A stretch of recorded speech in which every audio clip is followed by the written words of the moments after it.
¿Qué se trata? Cuéntanos, tomamos contacto contigo. Sí, Amaro, porque el tema de la luz se ha transformado en un problema para muchas familias. Endeudamiento, morosidad, y acá tenemos dos testimonios. Una debe más de 1 millón de pesos en luz y aquí Gloria repactó la deuda en más de 33, ¿cierto? 36 cuotas. Para hablar de este problema que está afectando a gran parte de las familias chilenas, vamos a ver una nota y luego volvemos con ella. Excelente, vamos a ello. Ha sido súper complicado poder enfrentar esto. Nosotros, los dos locales, sumamos deudas cercanos a los 800.000 pesos en la electricidad. ¿Qué vamos a hacer cuando no tenemos un trabajo, un sueldo digno? No tenemos un sueldo digno como para poder decir vamos a dejar esto, vamos a hacer el convenio y con esto lo arreglamos. Yo quiero pagarlo, pero es que no me alcanza para pagarlo. No me alcanza. Igual en la casa somos más, pero no me alcanza. Aunque me mida, pero no me alcanza. Es la voz de aquellas personas, locatarios y pymes, quienes de alguna manera pasaron de tener todas sus cuentas al día a ser deudores del suministro eléctrico, una realidad que viven miles de familias en Chile, las que han sido duramente golpeadas por la pandemia, quienes hoy temen sufrir un inminente corte de electricidad en un futuro.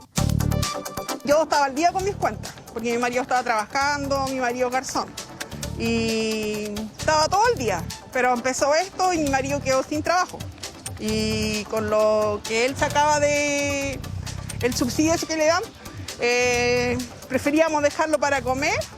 Y las cuentas se fueron quedando, hasta que hice un saldo. Y bueno, hace poco lo repacté y ahora estoy con una repactación y me llegan igual 30.000 pesos, 35, no me baja la luz. Igual es complicado en este minuto para pagarlo, porque mi marido sigue con el trabajo suspendido. 353.037 pesos. Ese es el total de la deuda.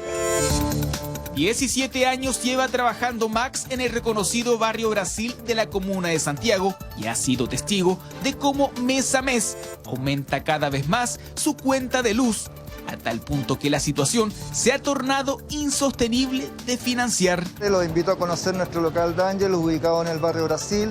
Nosotros estamos acá desde hace 20 años y les queremos contar un poco la situación que estamos pasando con toda esta situación de la pandemia y particularmente con el tema de las deudas de agua y luz. Mira, yo soy presidente de la Asociación Gastronómica del Barrio Brasil. Nuestros asociados todos estamos con el conflicto de la luz y el agua, producto de que, como todo el mundo sabe, el rubro gastronómico ha sufrido la peor de las crisis con esta pandemia y también con el estallido social. Este es un problema que se nos viene desde ahí. Se fueron acumulando las deudas y ocurre de que no tuvimos la capacidad para pagarlas. Cuando quisimos renegociar nuestras deudas fue muy difícil porque las empresas en el fondo no nos dieron las posibilidades de hacerlo directamente y tampoco en las condiciones que nosotros podíamos.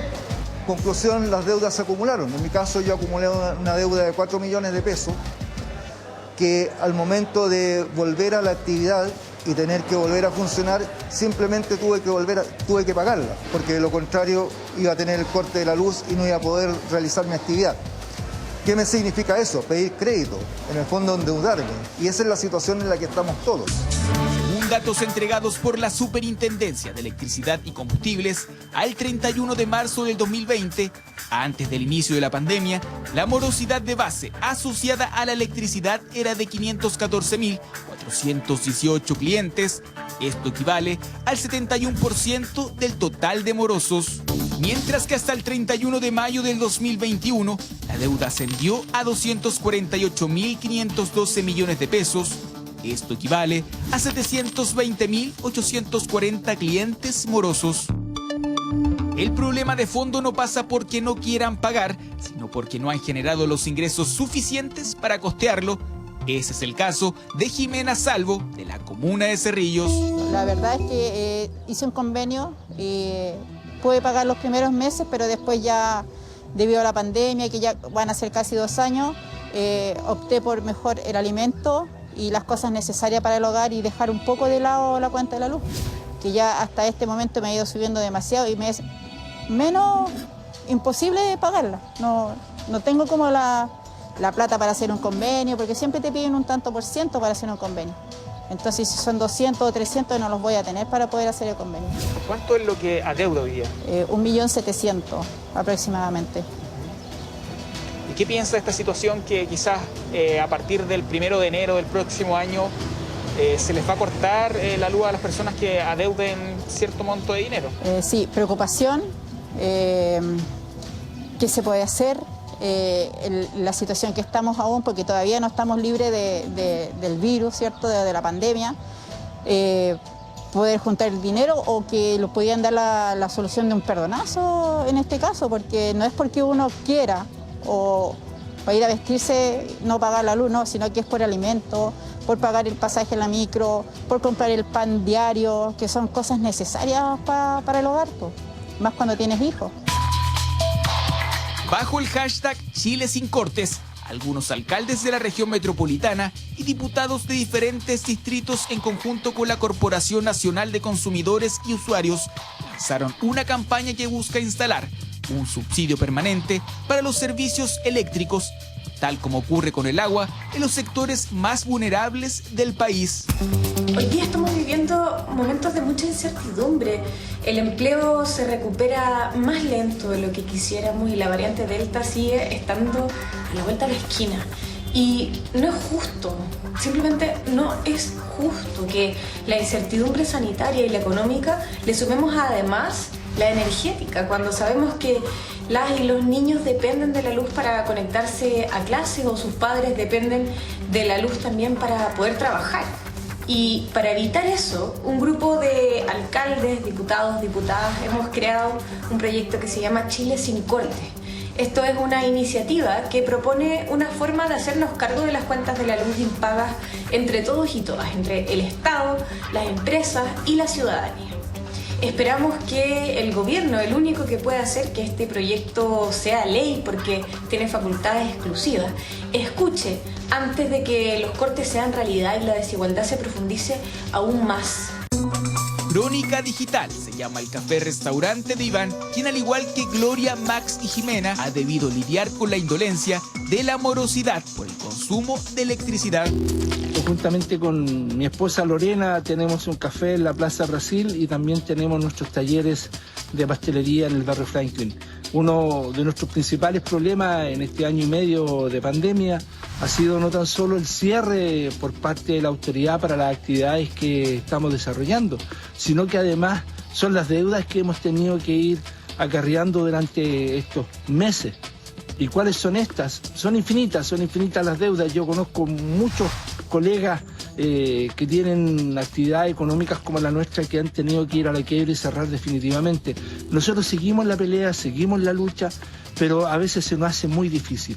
Y estas deudas, sin duda hoy día, tienen que ver con el pago de la electricidad, con el pago del agua, áreas que para nosotros son de vital importancia y sobrevivencia de nuestra actividad económica.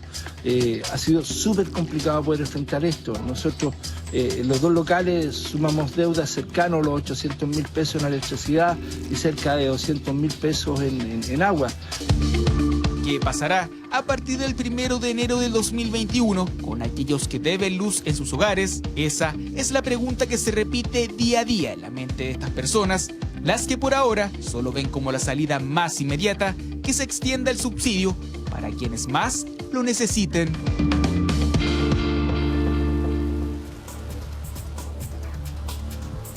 Ahí estamos contigo, Vale, nuevamente y justamente tratando de consignar lo importante que es, tanto para los negocios como también para la vida personal de cada uno en el día a día, la energía eléctrica.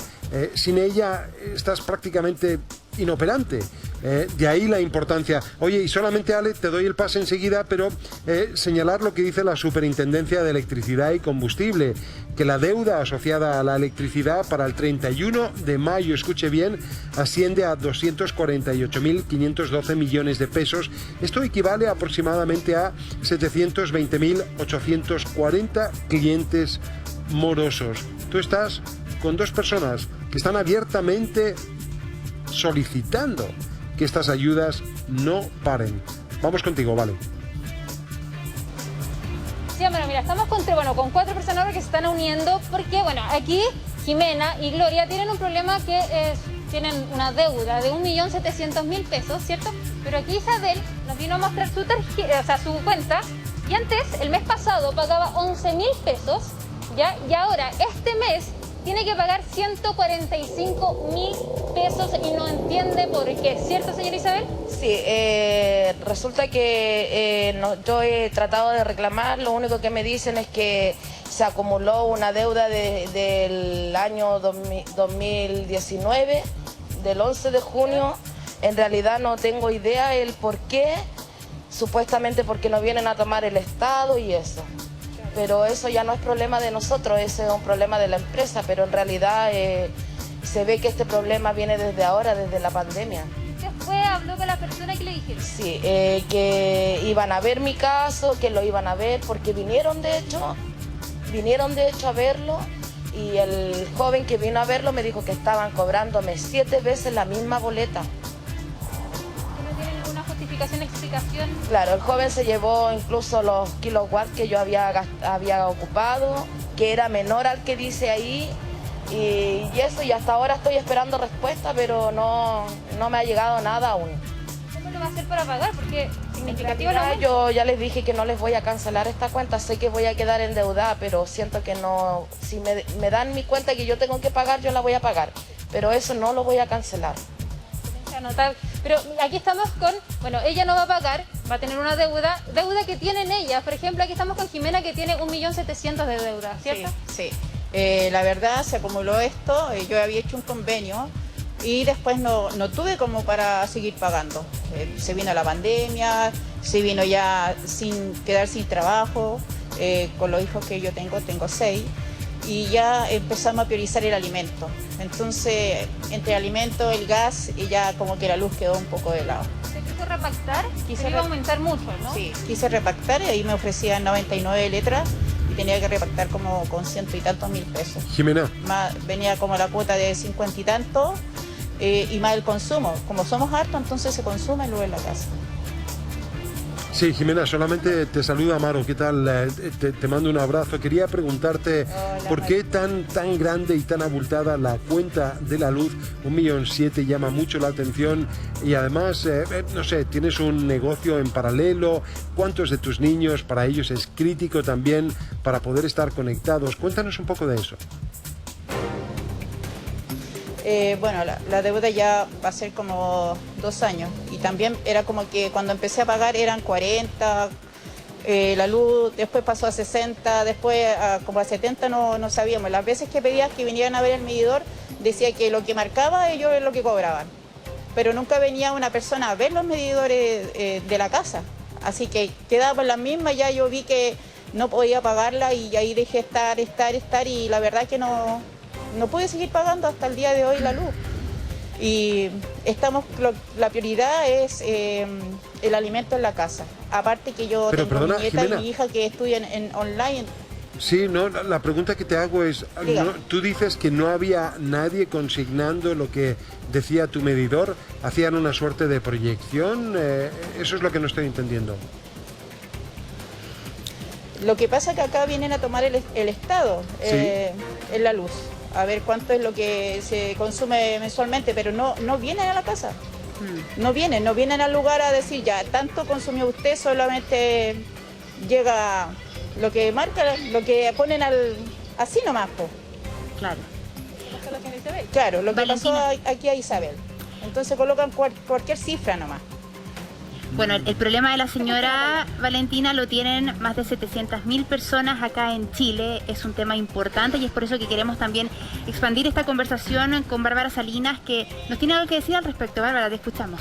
Sí, efectivamente quería señalar que en el mes de agosto de 2020 se dictó una ley específicamente para prohibir la suspensión de los cortes de los servicios básicos que incluyen energía eléctrica, agua y gas, precisamente por la crisis de la pandemia. Y esto es hasta el 31 de diciembre del 2021, por lo tanto nadie puede cortar la luz. Y lo más importante en estos casos con deudas abultadas es que se puede negociar con estas empresas y se pueden repactar hasta en 48 cuotas, incluyendo deudas anteriores al periodo que protege esta ley al consumidor, o en este caso a las personas afectadas. Entonces es muy importante que exijan este derecho y que si la empresa no responde pueden reclamar a las respectivas subsecretarías. Bárbara, ese pago, esa repactación, ¿es sin interés? Exacto. ¿O la empresa puede poner un interés ahí? No, es importante. la ley expresamente, Nati, señala que no pueden haber intereses ni por mora ni reajustes, sino que es precisamente teniendo en consideración que estamos en pandemia, protege a personas, a residencias, ¿no es cierto?, a pequeñas empresas, incluso otras instituciones también están protegidas bajo el amparo de esta ley. Entonces es importante que las personas lo sepan, están protegidas, no se les pueden cortar los servicios y además pueden repactar incluyendo deudas anteriores a las que se han generado producto de la pandemia. Oye, Bárbara, ¿y te hizo ruido lo que señalaba Jimena de que no había nadie que estuviera examinando y dando cuenta de lo que indica el medidor? Se hacía una suerte de proyección. Eso a mí yo no lo entendí. No, la verdad es que yo tampoco, Amaro. Y sí, me hace ruido porque las empresas normalmente cuando hacen revisiones de medidores lo que tienen que hacer es por una cuestión de también como de transparencia, ¿no es cierto?, es que esté alguna persona residente adulta de la casa o del departamento presente.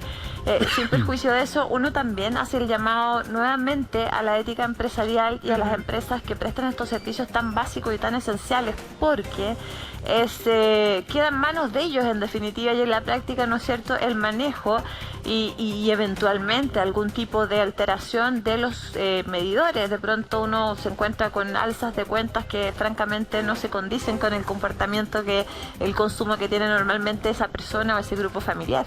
Ahora, Valentina, para volver contigo y con Jimena y las personas que están acompañándote en este móvil, Bárbara nos decía que este decreto dura hasta diciembre de este año. ¿Qué pasa con ellas, por ejemplo, si esto no se extiende? ¿Qué esperan hacer y cuán compleja es la situación? Porque estamos hablando de un bien tan esencial como es la electricidad. Perdón, o sea... Porque hablamos de eso, ¿cierto? Porque, sí, vamos a hablar con Gloria porque también está pasando por una situación porque su pareja está sin trabajo, ¿cierto? O está suspendido. Entonces no sabe qué va a pasar cuando ya pueda volver a pagar, ¿no? No, yo hice un convenio. Lo hice con a 36 cuotas. Ya llevo pagada, voy por la tercera. Tengo que pagar la tercera. Y ya mi marido parece que le queda solamente un mes más de pago. ¿Qué voy a hacer después? Yo tengo todas las intenciones de pagar. ¿Y qué voy a hacer? ¿Cómo lo voy a hacer? Claro. Dice que ha privilegiado comer, alimentar a su familia antes de pagar. Exacto. Por lo mismo que decía Jimena, porque yo miro la cuenta de la luz, son 30.000 pesos. ¿Y el gas cuánto me sale? El gas me sale un poco más. Entonces yo primero para mí es la comida. Y voy dejando esto de lado. Aunque también para mí es primordial pagarlo, no tener deuda. Pero ¿qué hago? Jimena me decía que había ido, que eran 99, me dijo. 99 meses me habían dado a mí. Y eran cerca de 70.000 pesos. Claro, así. Ahora con esta deuda no he ido, porque siempre hay que dar un pie. Entonces, ¿cuánto tendré que dar aquí? Si me dicen 200, es imposible, no puedo. Ahora, si los convenios pudieran ser sin abonar, tengo toda la disponibilidad de pagar. La verdad que... ¿Cómo lo va a hacer después, cuando tenga que ya empezar a pagar? Claro, por eso. Y le pueden cortar la luz. De ahí no sé, pues tendremos que quedarlo sin luz, porque de verdad ha subido tanto, un mes viene con variación, uno más alto, uno más bajo, y ahí donde uno se pregunta o llama por teléfono y dice si por favor pueden venir a ver el medidor, si efectivamente es lo que le están cobrando, y no vienen, no llegan. Nadie viene a ver los medidores y nosotros no tenemos idea. Antes por lo menos teníamos la certeza de que venía una persona y nos tomaba el estado, uno sabía y más o menos iba viendo los kilowatts que uno consumía en el mes y más o menos sacaba un porcentaje de lo que uno ganaba, o sea, iba gastando. Pero ahora no, un mes paga una cuenta, al otro mes otra y otra y otra y otra y uno la paga y... Pero en este caso, claro, porque no queda de otra. ¿A quién le reclamamos?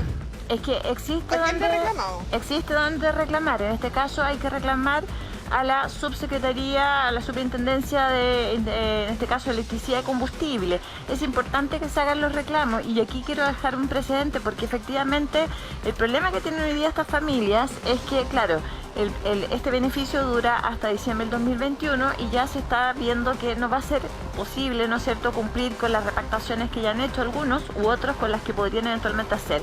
Entonces acá nuevamente un llamado a los legisladores, así como por ejemplo los beneficios IFE, protección al empleo, se han ido extendiendo en el tiempo a propósito de la pandemia, debiese ocurrir exactamente lo mismo con esta ley que ya hemos comentado, es decir, generar ciertos ajustes que permitan que las personas que se comprometieron a un pago determinado y no lo pueden hacer ahora, bueno, entonces se les dé más plazo, en definitiva se les dé la facilidad. La gente quiere pagar, pero en definitiva no pueden estar pasando esta situación y que les corten el servicio, ¿Bárbara?, o arriesgar un corte. Morosidad en los pagos de la luz. En definitiva, estamos hablando de la energía eléctrica, para ser más rigurosos. Estamos con Vale en terreno, pero también estamos con Hernán Calderón. Él es presidente de Conadecus, que es la Corporación Nacional de Consumidores y Usuarios, y que están trabajando además junto a algunos alcaldes impulsando la campaña Chile sin cortes. Hay que recordar de que cuando hablamos de, corríjame además si me equivoco, señor Hernán Calderón, pero cuando hablamos de 700 y tantos mil morosos, estamos hablando en definitiva ya no de clientes, sino de familias, grupos familiares. Un gusto tenerlo esta mañana con nosotros. Denos su perspectiva en torno a esta temática, por favor. Hola, ¿qué tal? Buenos días, Amaro. Efectivamente, estas 720.000 familias que tienen deudas eléctricas, pero también hay una cantidad similar en deuda, personas que tienen morosidad en agua. Estas son familias, son hogares, por lo tanto podría afectar a millones de personas. Estamos hablando de un promedio 4 personas por familia. Si lo multiplicamos por los 700.000 estamos llegando a 2 millones, 3 millones fácilmente. Por lo tanto, es una situación gravísima que necesita una solución pronta. No podemos esperar hasta el último minuto cuando termine esta ley de postergación que rige solamente hasta el 31 de diciembre. Exacto. A partir del 1 de enero podría empezar los cortes en todos estos dos servicios, lo cual sería gravísimo para las familias, ya que estos servicios son esenciales. ¿Y ve usted es por eso que nosotros estamos proponiendo... ¿Ve usted esa como un alcance real? Es decir, ¿es posible que no haya una postergación? ¿Hay voluntad política? ¿Se están moviendo los parlamentarios? ¿De quién depende esto? A ver, esto más allá de la voluntad que hay de los parlamentarios, que son muchos los que están escuchando, nosotros estamos diciéndolo, advirtiéndolo desde el año pasado. Hay que tomar en cuenta de que esta gente, estas 700.000 personas que tienen endeudamiento, tienen aproximadamente la gran mayoría tienen 14 cuotas morosas, o sea, 14 pagos pendientes, lo que hace un promedio, Amaro, de que tienen hoy día, al día de hoy, un promedio de 344.000 pesos de deuda promedio entre todos los usuarios que tienen morosidad. Ya. Pero con la postergación a diciembre podría superar los 500.000 pesos de deuda de morosidad, lo cual hace más grave la situación todavía. Ahora, voluntad política, parte de los parlamentarios nos están escuchando, nosotros hemos hecho propuestas desde hace bastante tiempo que estamos haciéndole propuesta a los parlamentarios para que puedan iniciar una moción parlamentaria para poder buscar un subsidio para la electricidad, cosa que hoy día no existe. Hay una cosa muy acotada, pero no existe un subsidio al consumo eléctrico para los sectores más vulnerables. Claro. Existe un subsidio para el agua potable, pero también es muy acotado, no es que vaya en beneficio de las grandes mayorías vulnerables que tenemos hoy día en el país, solamente es acotado. Por lo tanto, aquí la iniciativa, como esto puede significar gasto fiscal, es exclusiva del gobierno. Sí. Es el gobierno el que tiene que proponerle al Parlamento una ley de subsidio para poder resolver este problema de endeudamiento que podría haberse incrementado. Hernán, les quiero comentar. Sí, poner los naipes sobre la mesa. ¿Cómo la pandemia cambió esta situación? Estos 700.000 morosos, ¿cuánto eran antes de la pandemia? Porque sabemos que el coronavirus ha significado despidos, mucho dolor y además ahora tener la incertidumbre de saber si voy a tener o no electricidad a fin de año. Me imagino que el coronavirus puso en evidencia este problema. ¿Cuánto era antes y cuánto es hoy día? Mire, antes de la pandemia había siempre un promedio constante de una morosidad de aproximadamente cerca de 500.000 personas. O sea, siempre ha sido un problema. Con una diferencia, sí, con una diferencia en la morosidad que había antes de pandemia, nunca superaba más de 3 deudas pendientes. Hernán, disculpe que lo interrumpa, pero justamente... de la pandemia... Perdón, justamente estamos viendo una cuenta que nos deja de llamar la atención, a ver si nos puede ayudar. Ahí el camarógrafo, son más de 1.800.000 pesos, creo que alcancé a ver, Valentina. ¿Qué se le puede decir a esa señora para poder tener una tranquilidad, especialmente diciendo que a fin de año este decreto podría no continuar, el que se prohíban los cortes de luz? Jimena lo está escuchando, Hernán. Mire, la única posibilidad que tiene hoy día es poder hacer un convenio, el cual, según la ley que se promulgó, puede extenderlo, el promedio puede dividirlo en 48 meses, claro. 4 años.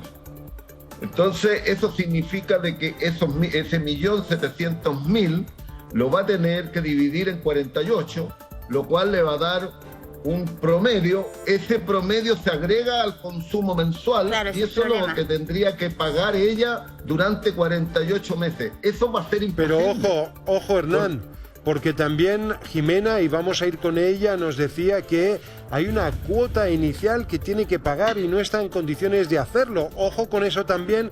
Jimena, te damos la palabra justamente para que expliques también ese alcance.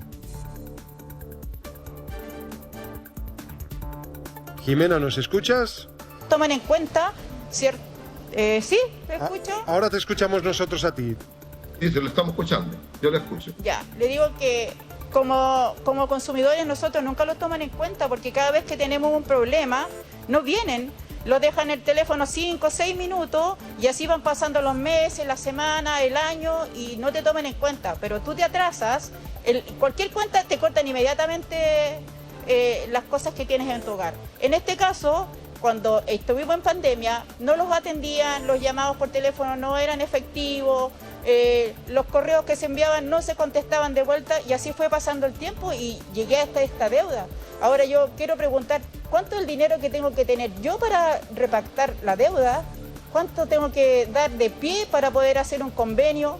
¿De cuánto me van a salir las letras? Si me salen más de 60.000 pesos más el consumo, es imposible, no puedo pagarlo. De verdad que no puedo pagarlo, aunque yo quisiera juntar la plata y todo. ¿Puedo ser completamente, y me lo permite, ser completamente indiscreto? ¿Cuántos ingresos generas? Yo genero el mío, que es fijo. Yo gano 320.000, 340, saco en mi sueldo. Mis hijos hacen pololitos, ya traen 10, 20, nosotros somos 9 en la casa.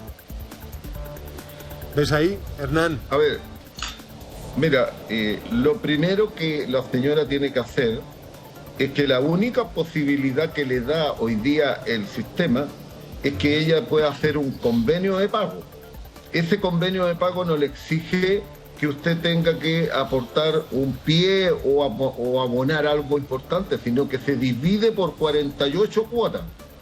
Se va a dividir por 48 cuotas, son 4 años. Usted puede, esa deuda la puede dividir por 4 años. A eso, cuando usted paga la cuenta mensual, se le va a agregar el consumo que va a tener mes a mes. Por lo tanto, eso es lo que establece la ley. La ley no establece que usted tenga que pagar un pie o hacer un abono, no. Usted divide, Hernán, su deuda por los 48 meses. Disculpe que lo interrumpa, pero al parecer Jimena nos contó en un principio, y Jimena, te reitero la pregunta para ver si entendimos bien, que te exigieron una cuota para poder repactar las cuotas que vienen, ¿o no? No, la ley no establece que tenga que pagar cuotas. Es una división Pero la deuda pendiente se divide, se hace el convenio y se divide en 48 cuotas, son por 4 años, máximo 4 años. Si ella quiere puede pedirle por menos, pero el máximo son 4 años. Jimena, por lo tanto, ¿a usted le exigieron una cuota inicial? Entiendo que eso nos dijo en un principio, ¿no es así? Sí, cuando yo fui a Chilectra, bueno, no fue este tiempo que tengo esa deuda, fue antes. ¿Ya? Me exigieron un tanto por ciento para yo poder hacer el convenio. Y eso es cierto. Y me ofrecieron hasta 99 letras. Yo a lo mejor ya cambió ahora ese sistema al tiempo de hoy. Lo que pasa es que la ley de postergación de los servicios no establece una cuota ni un abono, establece una división que puede ser que puede usted dividir esa deuda en hasta 48 cuotas, que son 4 años, pero no le exige nada. Ahora, la deuda suya es una deuda de arrastre, que debe venir desde hace mucho tiempo. Probablemente yo no sé cuántas cuentas tiene pendiente usted. Por ejemplo, nosotros tenemos en cuenta que hay personas que tienen 15 cuentas pendientes, que es un porcentaje no menor de los 720.000 personas. Por lo tanto, si esa deuda viene de arrastre anterior, bueno, hoy día usted está protegida por la ley que posterga los cortes. Por lo tanto, hoy día usted se puede suscribir a esta ley. Pero además, mire, para su caso particular, nosotros en Conadecu hacemos gestiones de mediación con las empresas y yo les sugiero, contáctese con nosotros y a lo mejor nosotros podemos hacer una ayuda para poder resolver un poco su problema. Hernán, Jimena, yo les recomiendo eso, nosotros lo hacemos. Hernán, Jimena, queda ese puente establecido, manténganse también expectantes porque también tenemos la voz de quienes yo me atrevería a señalar que en el marco de estos últimos meses se han transformado en verdaderos motores catalizadores de políticas públicas, son los alcaldes. ¿Cuál es el pronunciamiento mayor también de parte de los alcaldes para mover esta agenda donde se aflige, quedan afectadas fácilmente más de 700.000 familias? Por eso estamos con Felipe Muñoz, alcalde de Padre Hurtado, a quien le agradecemos este contacto. Un gusto saludarlo, alcalde. ¿Cuál es su postura y cómo lo ve también el escenario para que personas como Jimena y tantas otras puedan por lo menos tener un respiro y algo de alivio? Bueno, saludarte, Amaro, para todos ahí en el estudio, a Hernán, ¿cierto?, a la vecina de Cerrillo. Efectivamente, es un problema grave lo que se suscita en razón de esta alza de cuentas, sobre todo en esta época de invierno. En Padre Hurtado, en nuestra comuna, la verdad es que vivimos, además de vivir con un pésimo y mal servicio de parte de la concesionaria que nos entrega la energía eléctrica, que es CGE, también sufrimos estas cuentas y nuestras vecinas y vecinos, ¿cierto?, se ven afectados. En la imposibilidad hoy día, sobre todo en razón de lo que está pasando, de la pandemia, de la imposibilidad de tener los recursos necesarios para poder pagar estas cuentas. Bien dice Hernán, ¿cierto?, se pueden suscribir convenios, es verdad, pero muchas veces ni siquiera los convenios se pueden pagar. Entonces se van sumando, y si bien hoy día existe este decreto, ¿cierto?, que impide el corte de luz, ¿qué va a pasar del 30 de septiembre en adelante, del 30 de diciembre en adelante cuando este decreto se termine? Es preocupante. Nosotros hoy día, desde los municipios, la verdad es que hay subsidios, ¿cierto?, que se entregan en algunos casos que ayudan un poco, ¿cierto?, a las familias más vulnerables de nuestro territorio, pero no es suficiente. La verdad es que esto es una bola de nieve que está creciendo muy fuerte y lamentablemente vamos a terminar con una situación que es bastante compleja de aquí a fin de año. Felipe Muñoz, como alcalde de Padre Hurtado, sí, hacerte el contrapunto. Hay gente que, sin embargo, con mucho esfuerzo y diligentemente ha estado pagando su cuenta. Lo que aquí están sugiriendo es que el fisco se haga cargo, es decir, que el dinero de todos los contribuyentes finalmente salde la deuda de personas como Jimena y otras. Hay muchas personas en casa que estarán diciéndose y preguntándose, ¿y por qué? Sí, efectivamente, claro. ¿Por qué? Porque es necesario, porque hoy día necesitamos ayuda, hoy día necesitamos que el gobierno se meta la mano al bolsillo, ¿cierto?, y ayude sobre todo, insisto, a las familias más vulnerables, a las familias que desde que inició la pandemia hace más de 1 año y medio no han podido tener ingreso alguno y han estado viviendo netamente a costa de los bonos que se han entregado, que tampoco han sido suficientes. Nosotros hoy día hemos tenido que paliar como municipio algunas necesidades, estamos trabajando, yo soy alcalde nuevo, ¿cierto?, llevamos 1 mes y medio de gestión y estamos ya trabajando en en este mes y medio en poder dar algunas ayudas extras a lo que está dando el gobierno, porque la verdad es que no es suficiente. Y además, insisto, lamentablemente estamos pagando un servicio que en muchos casos, en el caso de Padre Hurtado principalmente y de la zona poniente de Santiago, es un mal servicio. O sea, nosotros estamos pagando muy caro por un servicio que no se nos presta bien, por un servicio que mantiene cortes diarios en nuestra comuna y en otras comunas de esta zona.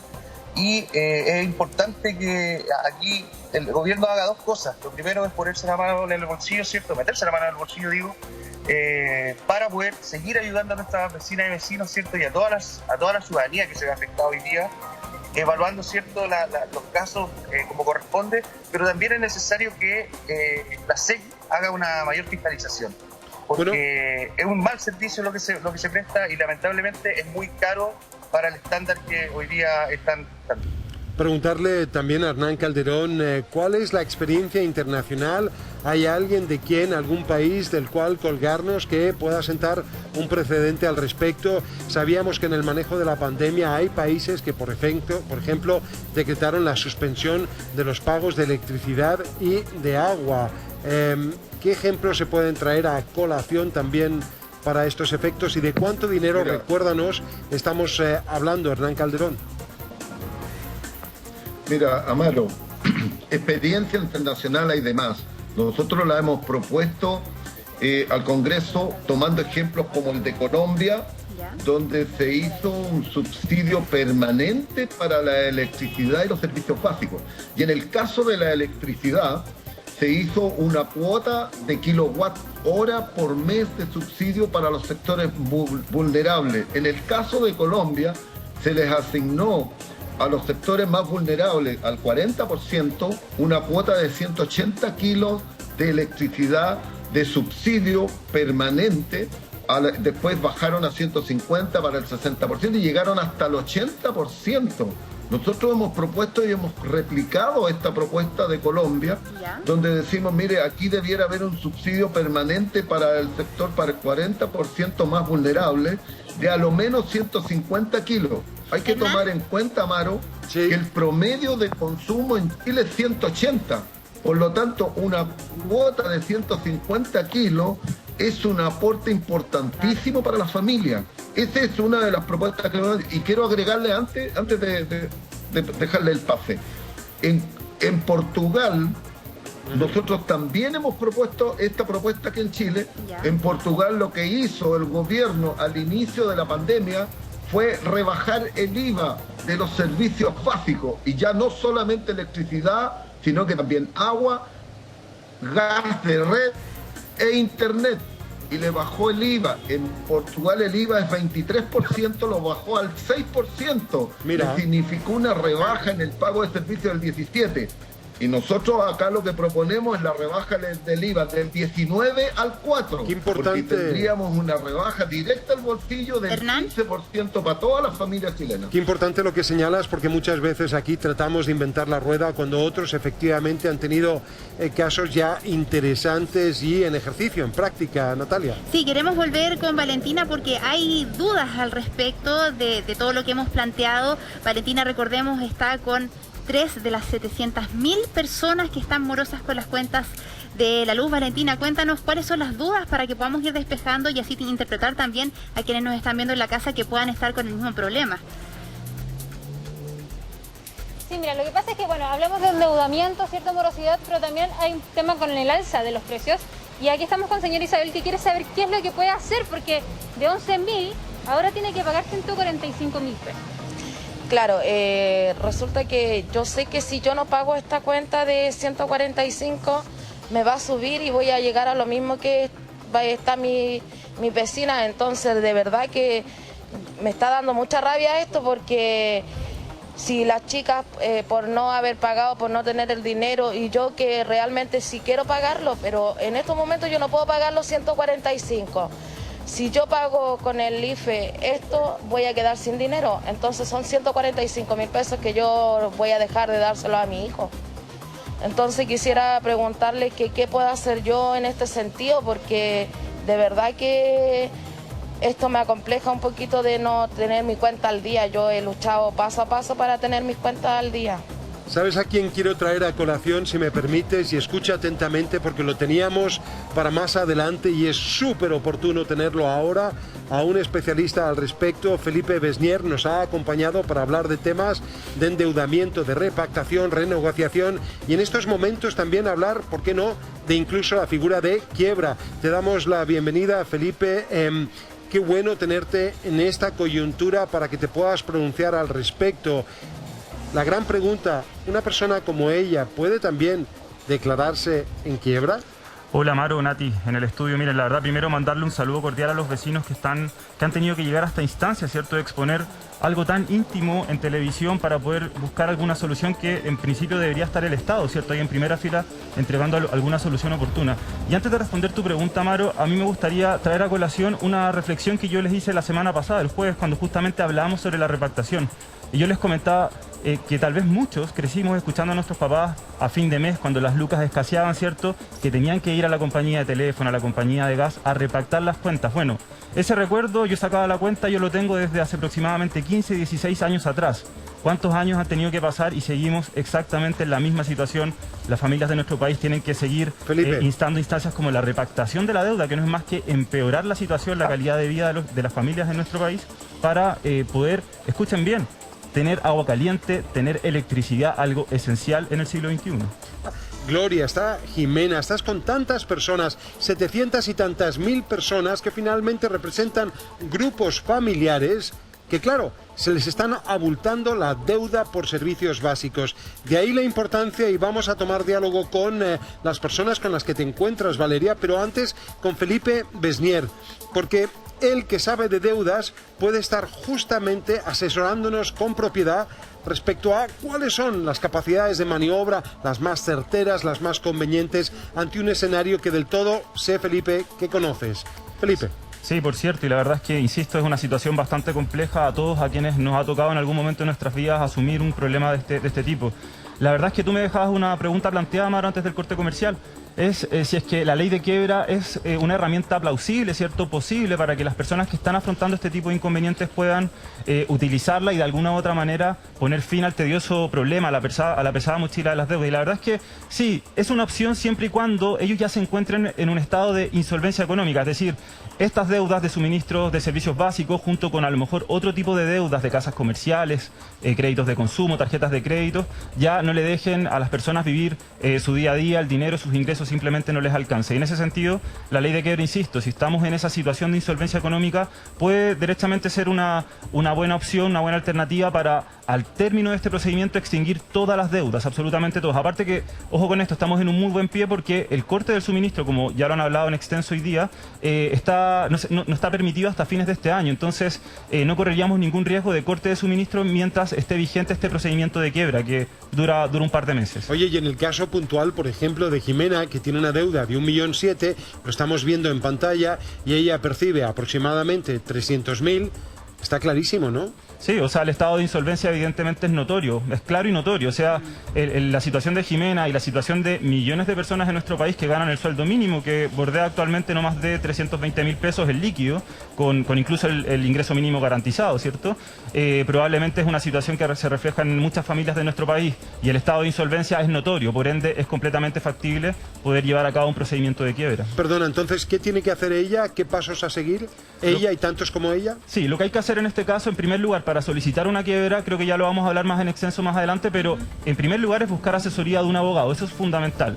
Si no tienen el dinero, las lucas para poder contratar los servicios particulares de un abogado, pueden concurrir a las corporaciones de asistencia judicial de sus municipalidades, porque ahí les pueden prestar ayuda, asesoría legal gratuita, o incluso en las clínicas jurídicas de las universidades que imparten la carrera de Derecho. Ahí también les pueden dar una mano para, en conjunto, armar esta solicitud de quiebra, que es completamente voluntaria, presentarla al tribunal civil competente y de ahí en adelante pasar los antecedentes a la Superintendencia de Insolvencia y Reprendimiento, que en definitiva se va a encargar de desarrollar el procedimiento. Excelente, vamos vamos a aterrizar esta temática, pero invitar también a Hernán Calderón para que dé unas palabras de cierre, en tanto nos mantenemos expectantes con también Jimena y tantas personas como ella que están en la calle acompañando, ¿verdad?, a Vale, que podrán hacerte algunas preguntas al respecto. Hernán Calderón, palabras de cierre. Gracias, Amaro. Bueno, la verdad que esto es angustiante para muchas familias. Es más o menos aproximadamente el 15% de los consumidores, de los usuarios de servicios tanto eléctricos como de agua, que están en una situación parecida. Pero yo quiero mandar un mensaje, a emplazar aquí al gobierno que tome acciones ahora, rápido, porque no podemos esperar hasta última hora. Pero yo quiero agregarle algo más, Amaro, para que quede en la discusión pública.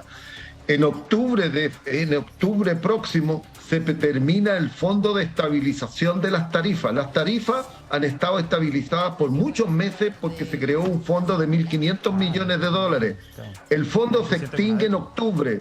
A partir de los primeros meses del próximo año, la luz podría subir entre un 15 y un 50% el kilowatt hora, porque se tiene que reajustar y se tienen que actualizar los precios. Podríamos llegar a una alza de hasta un 50% del alza del precio del servicio eléctrico.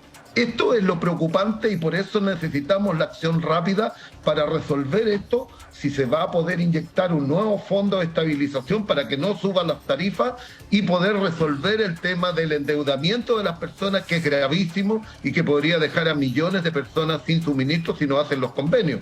Pero además, agregar el último detalle, que la repactación que se puedan hacer de las cuentas por 48 meses les va a significar a muchas personas que la cuenta mensual les va a subir en un 50%, incluso podría llegar hasta un 100% del costo mensual, lo cual va a ser imposible de pagar para esas personas. Clarísimo. Ese es el mensaje que yo quería enviar a Mario. Así no hay bolsillo que aguante. Me imagino que usted, alcalde, se une a las palabras de Hernán Calderón en este sentido, ¿no? Sí, efectivamente, y es súper compleja la situación que nos mete Hernán de esta posible alza que se pueda dar desde años, ¿cierto? Cuando se termina este quizás aporte que se hace para rebajar un poquito. Y insisto, lo dije hace un ratito atrás, vamos a tener, esto es una bola de nieve, está creciendo. Va a llegar fin de año, se va a acabar toda esta situación, esperemos, ¿cierto? Pero también se acaban los bonos y la gente sigue sin trabajo, la gente sigue sin ingresos o con ingresos mínimos. Y aún así, insisto también, vamos a seguir teniendo un mal servicio. Por lo tanto, el llamado, así como lo hace Hernán, es que el gobierno de verdad se meta la mano al bolsillo, ¿cierto? Apoya a las familias que hoy día la están pasando mal y la vienen pasando mal desde hace más de un año y medio. Es necesario que se hagan aportes reales, ¿cierto? Y quizás una política de Estado que venga a mejorar esta situación, pero que además de poder estandarizar los precios, también se estandarice la calidad del servicio, que es muy importante también. Porque estamos pagando mucho por algo que hoy día no es bueno, la verdad. Claro, la verdad es que el costo de la vida en Chile es prácticamente irrisorio, no hay bolsillo que aguante. Alcalde, le queremos dar las gracias también a Hernán Calderón, pero atención porque vamos a seguir hablando de las deudas, algo que afecta prácticamente a todo el país, no solo obviamente en el Cuenta de la Luz, sino que en tantas otras. Le damos entonces las gracias a quienes se han incorporado a esta conversación, pero Amaro, queremos expandir, ¿verdad?, este tema que afecta a tantos chilenos en nuestro país. Así es. Vale, mira, en el caso, ¿verdad?, de Gloria, Jimena y las personas que te acompañan pueden quedarse expectantes viendo justamente lo que a continuación vamos a abordar con Felipe Besnier, que es el tema de la quiebra y el tema también de la repactación, pero empezaremos con la quiebra. Ahora, Felipe, a mí lo que sí me ocurre con el tema de la quiebra es que las personas tienen que ceder todos sus bienes y ahí es donde uno a veces tiende a pensar que puede irse para atrás, que es un tema que creo que es importante también poder transparentar. Vamos contigo para que nos expliques el proceso. Sí, la verdad es que, como tú muy bien señalas, Amaro, las personas para poder someterse a este procedimiento, que es muy virtuoso, tiene muchas virtudes, pero para poder someterse a él evidentemente tiene que hacer un sacrificio, un esfuerzo aún mayor, que ya sabemos viene acarreando el problema de las deudas, pero debe entregar su patrimonio, así lo de señalar la ley, tiene que entregar los bienes que le pertenecen. Y en ese sentido, la asesoría que un profesional le puede entregar es fundamental porque, como tú muy bien lo señalas, hay que ver si es que en la práctica conviene que la persona se declare en quiebra o bien pueda adoptar otro mecanismo. Por ejemplo, si una persona tiene una deuda, que lo vamos a graficar en sencillo, una deuda de 2 millones de pesos y tiene una casa que puede estar evaluada comercialmente en 60, 70 millones de pesos, claramente no es conveniente, ¿cierto? Porque voy a entregar un bien tan cuantioso. Entonces, en una buena asesoría, ahí a lo mejor podríamos llegar a la posibilidad de vender la propiedad, pagar la deuda, ¿cierto? Y quedarme con un saldo para volver a empezar, para poder eventualmente comprar una nueva propiedad o algo por el estilo. Pero de ahí la importancia de que se haga una buena asesoría. Pero ¿sabes qué, Amaro? Creo que es muy importante tal vez abordar el tema del sobreendeudamiento, de la insolvencia económica con el paso anterior a la quiebra, porque la quiebra evidentemente es una herramienta cuando ya estamos sumidos en el problema, ¿cierto? Extrema. En el problema extremo, claramente. Y acá tenemos un gráfico justamente que nos refleja cuál es el ciclo del sobreendeudamiento, cómo caemos en el sobreendeudamiento. El primer paso que tenemos acá es la mala planificación. La planificación es esencial para nosotros poder afrontar cualquier tipo de gasto, ¿ya? Y para esto la verdad es que existen distintas fórmulas. Es fundamental que nosotros, previos a realizar cualquier gasto, tomemos el monto total de nuestro presupuesto mensual, que dicho sea paso puede aportar una persona o varias personas en una familia, y distribuirlo de la mejor manera. Yo les decía, hay distintas fórmulas. Por ejemplo, voy a acompañarme acá de la pizarra para mostrarles más o menos cómo podría ser una manera razonable de poder distribuir el presupuesto. Insisto, esto es solamente un ejemplo. La idea es que ustedes lo usen como base para, en definitiva, acomodarlo según sus propias necesidades. Entonces, imaginémonos que tenemos un gráfico de torta que refleja el 100% de nuestros ingresos, ¿ya? Esto es el 100% de nuestros ingresos. Nosotros tenemos que distribuir a lo menos un cuarto de nuestro presupuesto, es decir, un 25%, a el pago de la vivienda, de la casa. Vamos a dibujar una casita acá, si es que me acompaña la imagen. Vamos a destinar a lo menos el 25% de nuestro presupuesto a la casa, es decir, 25% de nuestro presupuesto al pago del arriendo, 25% al pago del dividendo del crédito hipotecario. A lo mejor muchas personas adquirieron una propiedad bajo una imagen que es un poco desconocida, el leasing. Muchas personas compran casas por medio del leasing y tienen que pagar este arriendo periódico mensual. Entonces, un 25% en el ejemplo, destinarlo al pago de la vivienda. Felipe, disculpa que te interrumpa. Sí. Claro, es lo ideal, pero eso es prácticamente imposible con los precios que tenemos hoy día de las viviendas. O sea, estábamos hablando de un sueldo mínimo de, no sé, 300 y tantos mil pesos, un sueldo promedio. Así es. Y tenemos, no sé, arriendos de 200.000 pesos, incluso de piezas. Es imposible llegar a lo que nos estás diciendo tú. Por cierto, y lo cedo completamente, la verdad es que es sumamente imposible, es muy difícil bajo las circunstancias, el escenario en el cual nos encontramos hoy en día. Por eso es importante señalar que esto es una referencia.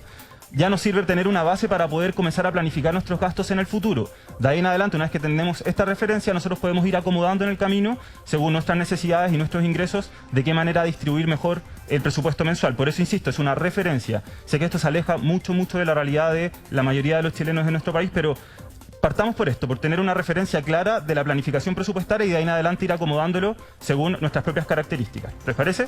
Entonces, yo les decía, un 25% para la casa, otro 25% para aquellos que tienen la necesidad, destinarlo al pago del crédito. Vamos a anotar acá, vamos a hacer una tarjetita de crédito, ¿cierto? Pagarlo al crédito, es decir, todas las tarjetas de crédito que nosotros utilicemos para el pago de distintos bienes que hayamos adquirido. Acá un consejo súper importante: si nos vamos a endeudar, ya sea con la tarjeta de crédito, un crédito de consumo, hagámoslo siempre, ojalá, para adquirir bienes que sean duraderos en el tiempo. A lo mejor muchas personas en el contexto del teletrabajo, de los niños que tuvieron que empezar a estudiar desde las casas, tuvieron que a lo mejor hacer la inversión y comprar un computador para la casa. Bueno, ese es un bien de consumo que nos va a prestar una utilidad en el largo tiempo. Y ahí el crédito podría ser una buena herramienta, una buena alternativa, pero cuando el crédito no es una buena alternativa, y lamentablemente, insisto, también es una realidad lamentable que tienen que afrontar las familias en nuestro país, es endeudarse para adquirir bienes y servicios básicos. Es utilizar la tarjeta de crédito para tener que comprar la mercadería de la semana, para pagar las cuentas de los servicios básicos que recién veíamos en los vecinos ahí, para pagar la luz, el gas. Y eso no es lo ideal, no es el panorama o el escenario ideal para utilizar el crédito. Así que insisto, si vamos a endeudarnos, hacerlo para adquirir bienes de consumo duraderos en el tiempo, ¿ya? No sé si tienen alguna consulta respecto al crédito. No, clarísimo. Súper. Siguiendo el ejemplo de la torta, no me acompaña mucho los dibujos, pero espero que se vaya entendiendo. Pero se entiende, se entiende. Está bien, sí, porque pensábamos que la casa en un principio, ¿verdad?, era el sombrero oriental conocido como el culi. O sea, a la casa le podríamos haber hecho un monito ahí. Tal cual, sí, pero bueno, lo dejaremos pasar porque... Pero para no confundir. Conceptualmente representas muy bien las ideas. Ya, qué bueno. Bueno, después nos va quedando la mitad de la torta. Un 40% de la torta, esto es fundamental, lo deberíamos destinar al pago de todos los servicios básicos, es decir, 40% de nuestro presupuesto destinarlo al pago de la luz, del agua, de la mercadería que compramos a diario, en la semana, a lo mejor hacemos compras mensuales. Ocuparlo para un factor que muchas personas lo dejan de lado, no lo planifican y se nos gestan un problema a fin de mes, la diversión. Yo creo que a muchos nos hace sentido el cumpleaños de nuestros hijos, de repente hay quienes en el contexto ahora de la pandemia que se puede salir más, hacen after office con sus compañeros de oficina y no presupuestamos, no planificamos ese gasto que, insisto, es significativo, así que contemplémoslo dentro de este 40%, ¿ya? Y finalmente, si hemos seguido atentamente la torta, nos queda un 10% restante, ¿cierto? Y este 10% restante, yo les voy a hacer el dibujo a ver si es que ustedes adivinan qué es. Yo creo que no lo van a adivinar. Está como el profesor Rosa. No lo van a adivinar. Bueno, confort. No, es un ahorro, por acá lo dijeron. Es una alcancía, ya, pero vamos a hacer. Un chanchito haga. Me comprometo a mejorar el dibujo, pero es una alcancía, ya. La idea es que destinemos a lo menos el 10% de nuestro presupuesto a ahorrar. Si no se puede el 10, lo que sea, un 1, un 2, si podemos más, mucho mejor. Yo sé que lamentablemente muchas familias ni siquiera esto es una opción, lo sé. Pero generemos el hábito, si podemos de alguna otra manera ir juntando moneditas, ¿cierto?, en una alcancía. ¿Y por qué es importante el ahorro, muchachos? Porque el ahorro a nosotros nos va a servir para afrontar alguna contingencia que no somos capaces de planificar en esta planificación previa. Quedarse sin trabajo, algo que han vivido por lo pronto más de 2 millones de personas durante el transcurso de esta pandemia. No sé, afrontar alguna enfermedad con justamente el contexto del COVID, ¿cierto?, de la pandemia. Entonces, el ahorro juega un aspecto fundamental dentro de toda planificación. Incluso, si no tenemos ninguna contingencia que afrontar, como el desempleo, como una enfermedad, el ahorro nos puede servir para concretar proyectos.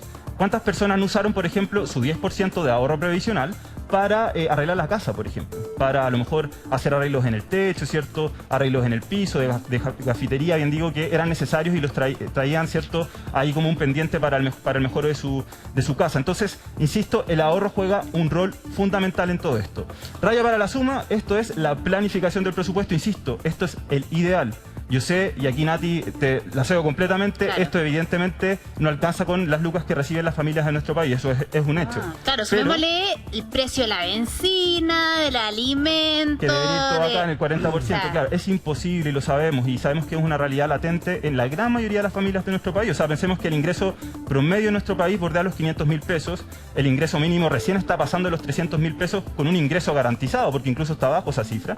Entonces sabemos que es difícil, pero de base no sirve tener este esquema clarito, porque yo, conociendo mi realidad presupuestaria, empiezo a correr estas barreras después. Entonces digo, bueno, evidentemente no puedo destinar el 25%, a lo mejor voy a tener que destinar el 50% para la vivienda, ¿ya? Entonces no puedo endeudarme, y ahí voy jugando con las líneas, pero todo eso se llama planificación, y la planificación es esencial para que podamos afrontar nuestros gastos del mes. Entonces, si volvemos al gráfico... ¿Cómo determinar, Felipe, una pregunta? ¿Cómo determinar, por ejemplo, cuándo un gasto es una inversión?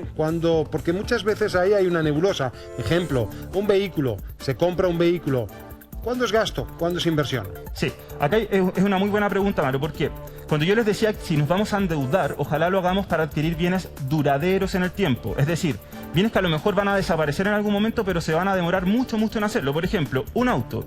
Un auto no va a durar toda la vida, ¿cierto? Por ende es un bien consumible que va a desaparecer en algún momento, pero en muchos años. Entonces, yo puedo efectuar el gasto, incluso me puedo endeudar, puedo pagar periódicamente una cuota, pero ese auto a mí me va a entregar una utilidad en el tiempo.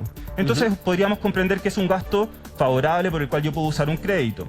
Una inversión podría ser, por ejemplo, algo que además, si yo trabajara ese auto, por ejemplo, compro un auto para taxiar o suscribirme a alguna de las aplicaciones, ¿cierto?, de taxi que hoy en día existen, bueno, eso me podría servir a mí para generar algún tipo de rentabilidad, por ende sería también una inversión, ¿ya?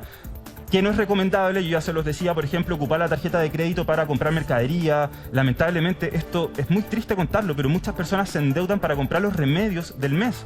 Y cuando hablamos de endeudamiento, hablamos de que la misma compañía farmacéutica le entrega una tarjeta de crédito para que la persona vaya y en la caja pague un remedio en 3 cuotas. Y eso es inaceptable. Eso no es recomendable, ya el tema moral, ético podrá ser un tema aparte, pero la verdad es que no es recomendable y el mejor consejo que le entregamos a las personas que ojalá, si no tiene esa necesidad, no incurramos en ese gasto de endeudamiento. No es recomendable, pero es la esencia en gran parte de cómo está construida nuestra economía, particularmente en Chile, donde estamos hablando de una espiral de deuda que aqueja a cada persona, que es la mayor en toda la región, 7 de cada 10 pesos. Sí, bueno, y las cifras hablan por sí solas. Hoy en día son 4.100.000 personas quienes están morosas. Es decir, no estamos hablando de que existen 4.100.000 personas con deudas. Las personas con deudas son muchas más. Son 4.100.000 personas que no han logrado ponerse al día en el pago de sus cuotas. O sea, estamos hablando de a lo menos un porcentaje no menor de la población, un porcentaje no menor de familias en nuestro país. Ahora entiendo por qué dibujas la alcancía como si fuera un papel y un rollo de confort. Bueno, porque si no tienes capacidad de ahorro, atente a las consecuencias y entonces, ¿verdad? Estás subliminalmente diciéndonos que estamos... Perfecto. Por decirlo de alguna otra manera más decorosa. ¿Cierto? Está clarísimo. Claro. Bueno, yo les decía entonces, volviendo al ejemplo acá, la planificación, una mala planificación nos va a llevar a entrar en este circuito del sobreendeudamiento. Entonces, ojalá hacer una buena planificación para que no entremos al segundo paso, que es dejar de pagar las deudas, ¿cierto? Si yo tengo una mala planificación, no puedo cumplir con el pago periódico al cual me he comprometido, con el banco, con la empresa del retail que me prestó la tarjeta de crédito, y entro en morosidad. Estos 4.100.000 personas que yo les decía ya están en este paso. A lo mejor no necesariamente porque no planificaron, a lo mejor planificaron, pero como Natalia decía recién, las lucas no alcanzan, ¿cierto? Y por más que yo planifique, evidentemente, la mora, el no pagar oportunamente la deuda, eso me va a provocar caer en este segundo paso. Claro, y súmale, Felipe, los intereses también que vienen asociados a las deudas, que no es menor. Lo que quería preguntarte al respecto de eso es, ¿cuánto margen tiene la compañía, por ejemplo, a la que le debo, de andar llamando a cada rato? Porque, claro, caemos en una deuda, pero por otro lado, el daño psicológico, muchas veces angustiante, también es un problema más. Te pido, por favor, que nos aguantes un ratito. Vamos a responder esta y todas las preguntas que tenga la gente a la vuelta de esta pausa comercial. Súper. ¿Qué pasa con estas llamadas insistentes de cobranza? Sabemos que ya es una carga tener deudas, por supuesto, pero lo es más aún cuando te llaman a cada rato insistentemente, de repente a horarios que no son los convenientes. ¿Cuánto margen tiene la compañía a la que yo le puedo deber, o la empresa a la que le puedo deber, para de alguna manera hostigar y obligar a que la gente pague? Sí, la verdad, Nati, es que las llamadas de cobranza le suman otros 3 más a la persona que ya está afrontando problemas de sobreendeudamiento, y de hecho es el tercer paso, justamente. Las llamadas de cobranza, si yo incurro en morosidad, es lo que viene enseguida. Y tú me hacías la pregunta, claro, las empresas de cobranza, la ley les hace un rayado de cancha. Ellos no pueden llegar y llamar cuantas veces quieran. De hecho, se hizo hace un par de semanas atrás, me atrevería a decir un poquito más de un mes, una modificación a la ley de protección al consumidor que les rayó ahora la cancha con un plumón bien grueso a las empresas de cobranza, que les dice, ustedes solamente se pueden mover en este margen. ¿Cuál es ese margen? Durante todo el tiempo que dure el estado de catástrofe y hasta 90 días después de terminado que recuerden, el estado de catástrofe por lo pronto dura hasta fines de septiembre, las empresas de cobranza solamente, ojo con esto, pueden llamarnos 2 veces al mes por teléfono o incluso visitarnos, porque la visita presencial también es una práctica que hoy en día utilizan las empresas de cobranza. Así que ojo con eso, si nos están llamando 3, 4, 5, 6 veces en un día, eso es completamente infraccionario, es una infracción a la ley de protección al consumidor, y nosotros como consumidores lo que podemos hacer es presentar un reclamo formal ante el Servicio Nacional del Consumidor, al CERNAC. Con nuestra clave única ingresamos a www.cernac.cl e ingresamos el reclamo formal por estos llamados de cobranza. Acá justamente tenemos la imagen con este rayado de cancha que yo les comentaba. 2 llamados o visitas al mes durante el tiempo que esté el estado de catástrofe. 2 mensajes a la semana, es decir, mensajes de texto, correos electrónicos, no nos pueden mandar más de 2 a la semana. Y ojo, tienen que estar separados por 48 horas, 2 días. Si me mandan 2 seguidos, eso también es una infracción a la ley de protección al consumidor. Ojo con esto también, solamente me pueden llamar días hábiles. A ojos de la ley, días hábiles es de lunes a sábado, o sea, excepcionalmente, de ninguna manera me podrían llamar los domingos, solo de lunes a sábado, ni tampoco los días feriados que caben, ¿cierto? Caen justamente durante el transcurso de la semana, y en horarios hábiles. ¿Cuáles son los horarios hábiles? El que va entre las 8 de la mañana a las 20 horas, ¿ya? Podríamos decir que es excesivo claramente, porque que te llamen un sábado a las 8 de la noche es excesivo. Hay un llamado a los legisladores que frecuentan harto este programa para que ojalá puedan hacer una modificación a esto. Ojo con esto, no pueden entregar información del deudor a una persona distinta que no sea el deudor. Es decir, si el cobrador me llama a la casa y me está buscando a mí, Felipe Besnier, y contesta otra tercera persona, el cobrador no le puede entregar información de la deuda a esa tercera persona, aunque sea un familiar. Muchas veces llaman a los lugares de trabajo, a Maro, Nati, llaman y contestan a los compañeros, contesta al jefe y les informan de la deuda. Eso es completamente vulneratorio, vulnera todos nuestros derechos, así que ojo con esto. Y ojo con esto también, una vez que ya nos demandó la empresa la cual nos prestó el dinero, ¿cierto?, en un juicio de cobranza, desde ese momento se deben detener todos los llamados de cobranza, algo que en la práctica sabemos, lo hemos constatado, no ocurre. Las empresas de cobranza nos demandan, nos pueden llegar a embargar bienes y por detrás nos siguen llamando para poder recaudar algo de dinero. Así que ojo con este rayado de cancha que yo les comentaba, porque lo tenemos que hacer valer frente a la vulneración que muchas veces se comete en contra de los consumidores.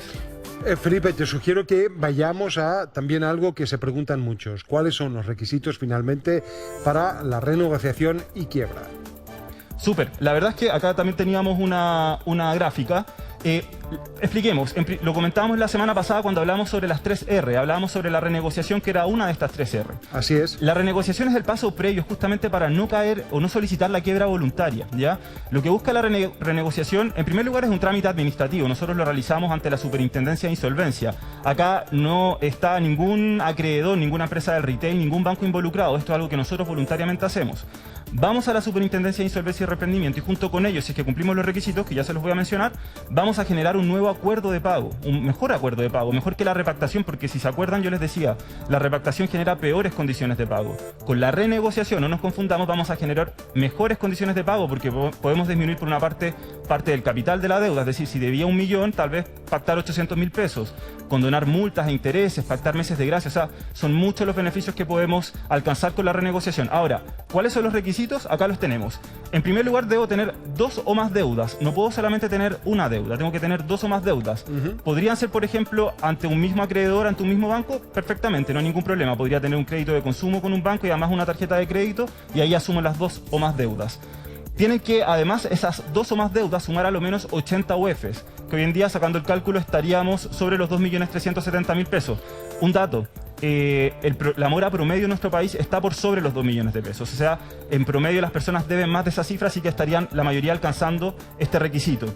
Además, las personas, ojo con esto, deben tener una morosidad de a lo menos 90 días. Es decir, yo me debo haber atrasado en el pago de la deuda como mínimo 3 meses. ¿Ya? Si llevo menos, todavía no puedo someterme a este procedimiento.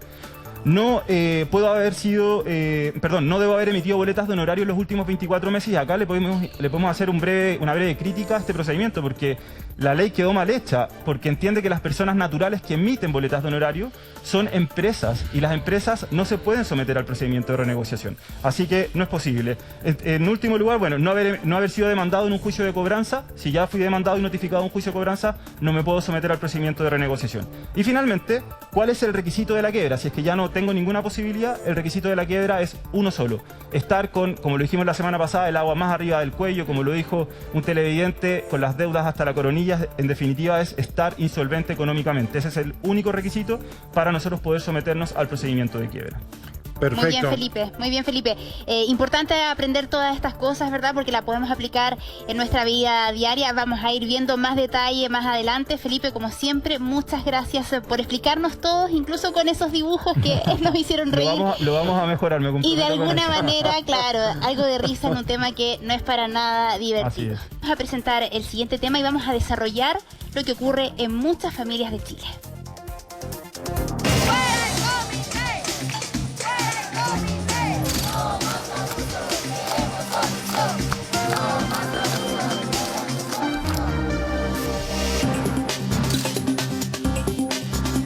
Los cobros de los gastos comunes están siendo excesivos.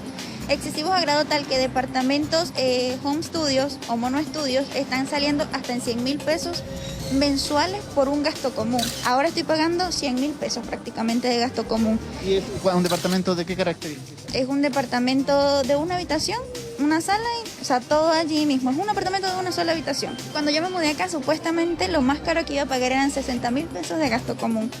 Y sí, la primera vez pasó y luego empezó poco a poco, hasta que fue aumentando hasta más de 100.000. Hay unas vecinas que le ha llegado en 180.000. El gasto común del sector es la mitad de lo que se cobra acá. ¿Cuánto pagas tú de gasto? 135.000 pesos. 2 dormitorios, 2 baños con bodega. Pero pasa que nos roben con los gastos comunes. No tenemos áreas verdes, no tenemos piscina, no tenemos gimnasio. Hay gente que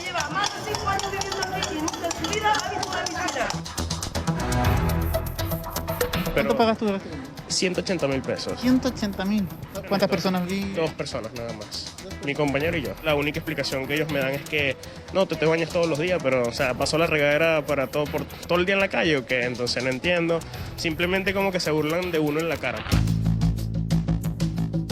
Yo vivía actualmente acá en San Francisco y lo más caro que yo he pagado en gastos comunes son 80.000 pesos, 90.000 pesos, ¿me entiendes?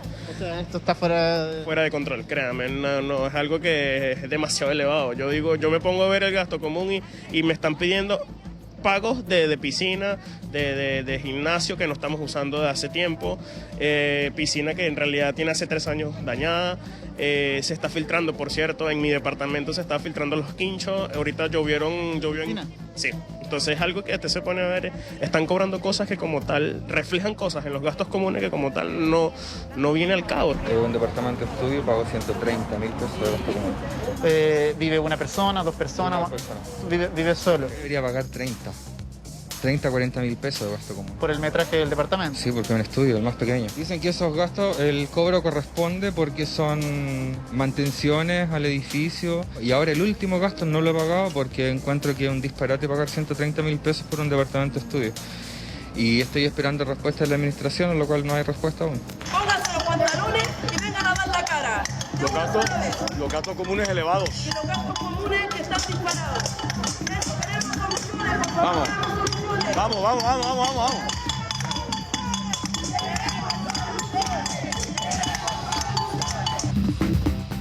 Hay 4 ascensores, 2 por cada ala, y normalmente funciona un solo ascensor o máximo 2, 1 por ala. Y hay veces que funciona uno solo. Aquí vemos que es un edificio alto, no sé si pueden mostrar arriba, es un edificio de más de 30 pisos, ¿no? Sí, 32 pisos más el piso número 33, que es donde está supuestamente la piscina, el gimnasio, y nada de eso funciona hace muchos años atrás. 33 pisos, o sea, ¿de cuántos departamentos estamos hablando? Más de 300 departamentos. ¿302? Sí. 302 departamentos.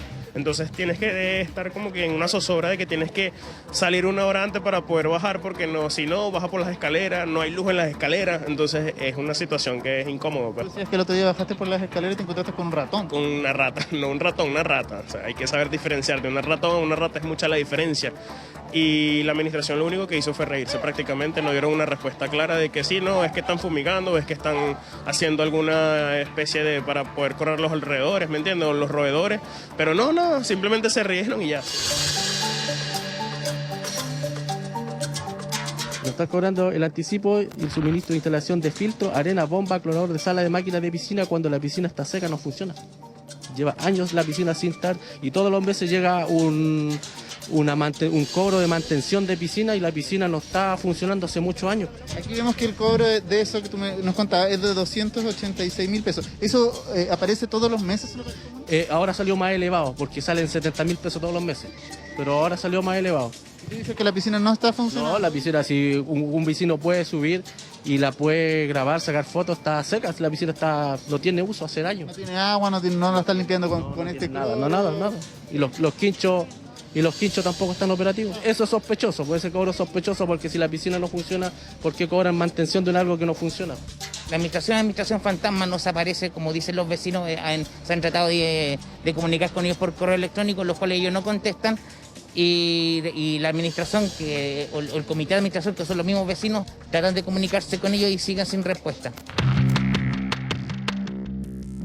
Mira, yo soy periodista de Canal 13. Venimos evidentemente porque los vecinos nos llamaron con problemas con la administración de los gastos comunes. Ustedes me imagino que ya saben. No sé cómo me podré contactar con el comité de administración o con la administración. ¿Manejan solo el correo? La única comunicación lo hacemos a través del mayordomo. ¿Ya? El mayordomo se encuentra solamente en la mañana. Yo le puedo dar el correo a la administración, nada más. Lo único que tengo que... ¿Ustedes no saben quién es la administración? No tienen la administración, por contacto con ellos solamente por el teléfono. A través del mayordomo. Entonces la única persona que me podría contactar es el mayordomo. ¿Y él está en qué horario? De 7 a 2 de la tarde. La respuesta de la administración es nula, o sea, solo nos limitamos aquí en la cara visible a un mayordomo, que es el mayordomo y los conserjes son la cara visible de la administración, pero ellos son empleados y solo se limita a correos que no son respondidos y nada más. Nosotros no queremos vivir gratis acá, nosotros queremos pagar un gasto común, pero un gasto común que sea justo. Y es una administración fantasma que no tenemos aquí, no hay reuniones de arrendatarios, de copropietarios, no hay reuniones oficiales, no se celebran reuniones yo creo que hace 4 o 5 años. Entonces no tenemos cómo tener una comunicación fluida respecto a plantearle los problemas que nosotros tenemos.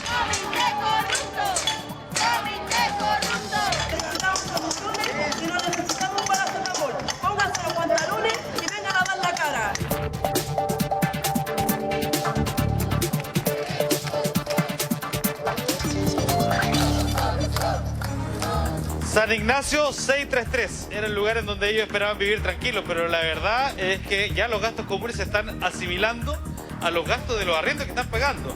Un ejemplo, la piscina entendemos que no funciona hace 2 años y les siguen pagando la cloración de la piscina. Todo lo que es la mantención, todo se sigue cancelando. Hace 2 años que no podemos disfrutar de la piscina. Hay vecinos, yo lo estábamos comentando aquí, viendo los gastos comunes, hay vecinos que deben más de 500.000 pesos, cerca de 600.000 pesos, por gastos comunes de departamentos de un dormitorio. Sí, mira, yo tenía un departamento de un dormitorio y el promedio del gasto común es 90.000 pesos. Una vez me salió el agua caliente en 40.000 pesos. Envié correos a la administración, hablé con el mayordomo y la respuesta fue que tenía que cancelarlo. ¿Y no hay forma de contactar a la administración? No ha habido ninguna forma posible de que contactemos con la administración, ya que enviamos correos y rebotan. Vamos y hablamos directamente en la oficina de administración, no hay nadie sabe. Entonces no sabemos si nadie sabe dónde toman las mediciones del agua caliente, dónde toman las mediciones de la luz. ¿Y dónde ustedes tienen la respuesta a tantas dudas respecto de estos cobros? Ahora, yo me imagino que Bárbara nos podrá ayudar, ¿no?, para asesorar un poco a los vecinos, pero además sumarle otro dato. Entiendo que en pandemia no tenían personal para el aseo. No, cuando empezó la pandemia el año pasado, ellos informaron que no tenían personal, se entiende, y nos pidieron al favor de que si nosotros podíamos hacer la limpieza de los pasillos, el que pudiera, el vecino que pudiera. ¿Sus artículos de limpieza? Sí, yo bajé y quise mantener el área limpia y hablé con el mayordomo, le dije, mire, ustedes nos van a dar a nosotros los artículos de limpieza, el desinfectante. No, teníamos que usar los nuestros. Y ok, yo lo hice. ¿Luego qué pasó? Yo limpié varias veces con mis artículos y cuando llegó la coletilla de gastos comunes, luego resulta que habían más de 1,5 millones de pesos en artículos de limpieza. Entonces, vamos a escuchar qué es lo que nos puede decir Bárbara, ¿no? ¿Qué camino les queda a estos vecinos? Que este es solamente un grupo de vecinos de una torre que tiene 33 pisos. ¿Bárbara? Sí, muy brevemente, ellos tienen 2 caminos. Uno, la Municipalidad de Santiago tiene un proyecto de mediación vecinal que es gratuito, que es bastante expedito, y lo otro es acudir al juzgado de policía local. La finalidad es bien concreta, citar una asamblea extraordinaria y que esa permita entonces designar un nuevo comité de administración y de esa manera los vecinos poder tomar el control de la administración del edificio y en consecuencia el control y la gestión también de los gastos comunes. ¿Les quedó claro al menos el concepto? Sí, por lo menos una parte. Se ha hecho también, o sea, nosotros hemos tratado de buscar instancias, pero siempre piden una cantidad de firmas y que los dueños, pero muchos dueños no aparecen, por lo menos el dueño de mi departamento está en China, supuestamente. En China, bueno, eso es lo que les complica finalmente a quienes viven acá. San Ignacio 3633, evidentemente nosotros vamos a seguir este caso, ver de qué manera se puede contactar a la administración y qué solución pueden tener por estos gastos comunes tan elevados. Pero muy brevemente, perdón, yo insisto, como han tenido inconvenientes con respecto a la cantidad de vecinos, concurran entonces la municipalidad a la mediación vecinal. Ahí les van a dar una solución. Muy bien, clarísimo, Rodrigo. Te dejamos entonces con aquellos vecinos para que les expliques los alcances. Bárbara, como siempre, también muy clara con las respuestas. Gracias también.